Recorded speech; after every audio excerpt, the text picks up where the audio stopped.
They took the information, they found it important, they filled out forms, they came back to the headquarters, and then they filed it. They gave it to the superiors, right? Nothing happened.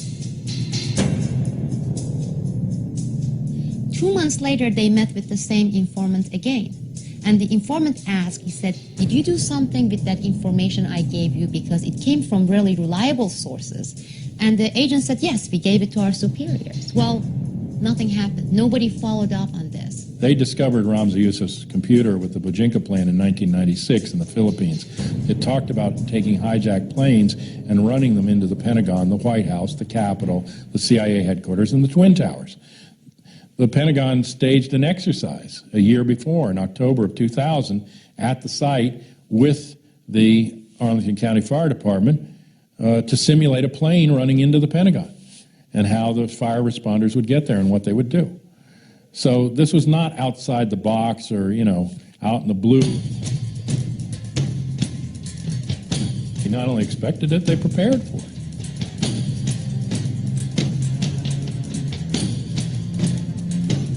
One of the most frequent declarations made by the Bush administration was that these attacks took us by surprise. I don't think anybody could have predicted that they would try to use an airplane as a missile, a hijacked airplane as a missile. And I don't think the prior government that could envision flying airplanes into buildings on such a massive scale. Secondo USA Today, dal 1999, according to USA Today, in 1999, the American Air Force conducted special exercises 4 times per year in which the hijacking of civil aeroplanes by terrorists was simulated. The selected targets were the Twin Towers and the Pentagon.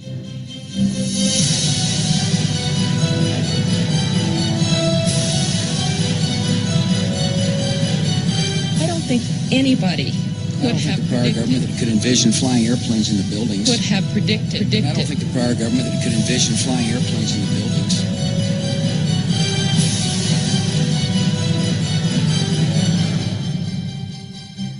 On the 11th of September 2002, the New York Times wrote, 1 year later, the public knows less about the circumstances of 2,801 deaths at the foot of Manhattan in broad daylight than people in 1912 knew within weeks about the Titanic.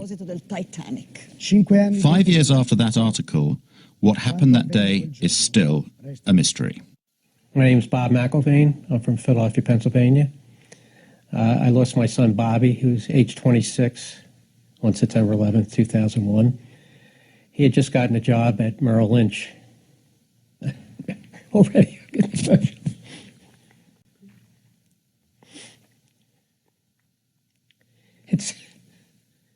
it always hits you blind.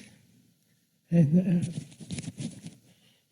don't worry, I'll get over it. But I mean, anytime you just mention that day, it's like the pain just comes shooting up.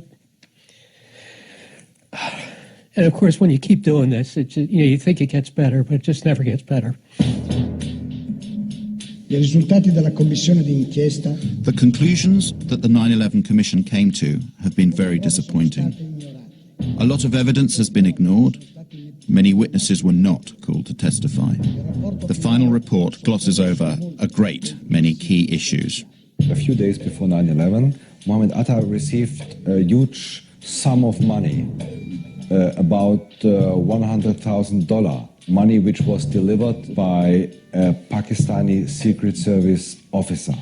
And the big scandal is that the 9/11 Commission of the US Congress never interrogated this man and never tried to bring light into the story of this 100,000.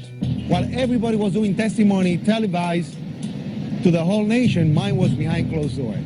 Now, why would they want that behind closed door? That didn't make any sense. Anyway, I told them exactly the same argument that we have here, that we heard explosions, that people were burned, that prior the building getting hit by the plane, that these people were alive and they were available to be interrogated. And wow, what a surprise. The final report comes out. They didn't even mention my name. It doesn't appear anywhere. They didn't call, not even once, any of the witnesses that we gave them. So you have 17 firefighters, you have 22 survivors, and they didn't call not even one of them. Specifically me as a parent, I have an obligation to find out who murdered my son. The commission gave me nothing. 9/11 commission was not an investigation. Remember, the entire bin Laden family was on one of the planes later. They'd been collected from all over the United States, and they were whisked out of the country with the speed of light while the Pentagon was still burning. So they asked Mueller, who authorized these people to leave the country? Well, someone in the State Department. Well, can you tell us who? He said, well, I don't recall. I don't recall. Another instance, General Myers, this is later on in the commission. They asked about 𝗪𝗏. Do you recall getting any information concerning 𝗪𝗏? His answer was, I don't recall. I don't recall. Ashcroft, Attorney General. Picard was the FBI head during the summer. He had testified that they had all these warnings, 71 different warnings about something happening this summer. And Ashcroft sat there and lied. So I didn't know these things. I didn't know these warnings. We were paying attention to terrorism. No warning signs that I'm aware of. Anybody And I don't think the could prior have government predicted. could envision flying airplanes into buildings. These people lied, and our government protected them. It was obvious they were lying. These people that people were testifying should have gone. Mueller should be in jail. Ashcroft should be in jail. Condoleezza Rice should be in jail. I don't think anybody could have predicted that they would try to use Airplanes into buildings. Punish. And punish those responsible. They have this evil organization. They have the leader, bin Laden. Punish. Dead or alive. They have a secret network in the caves of Afghanistan. Tonight, the United States of America makes the following demands on the Taliban. Deliver to United States authorities all the leaders of al-Qaeda who hide in your land.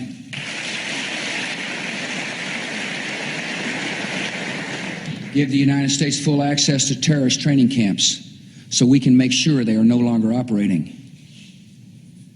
These demands are not open to negotiation or discussion.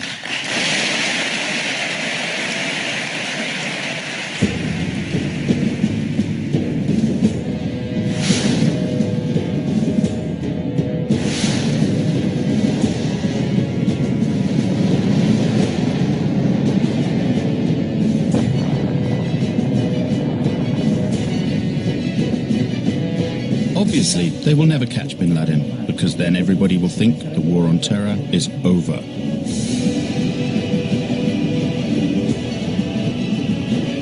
It's hard for Americans to imagine how evil people are who are doing this.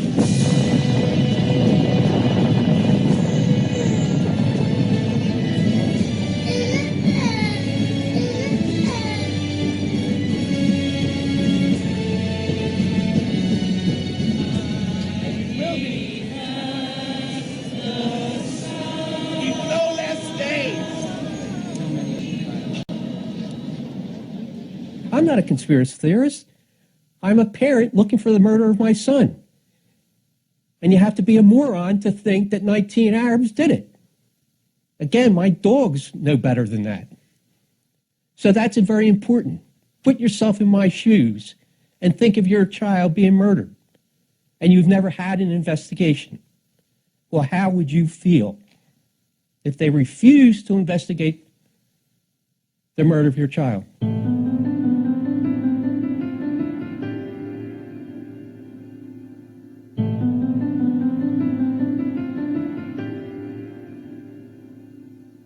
Sono stato a casa fino alle 3 di mattina. I was at home until 3 in the morning. Then I got up because I couldn't sleep. I went back there, down there, to try to find someone. Could a fireman or a policeman still be trapped down there? I wanted to find him, even if he was... or a person who worked there, only to give myself a bit of satisfaction.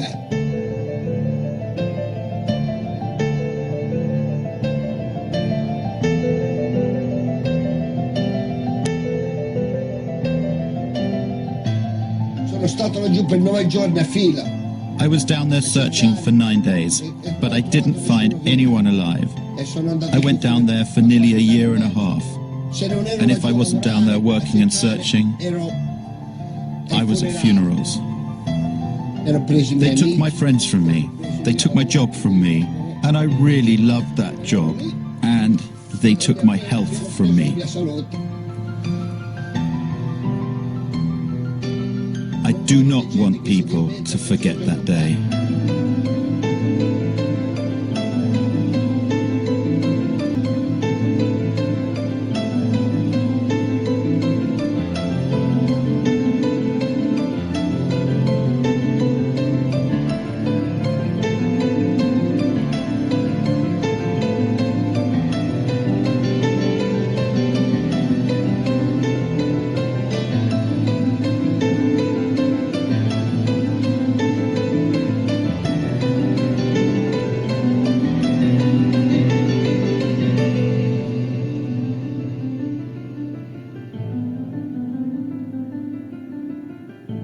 And the story has to be told.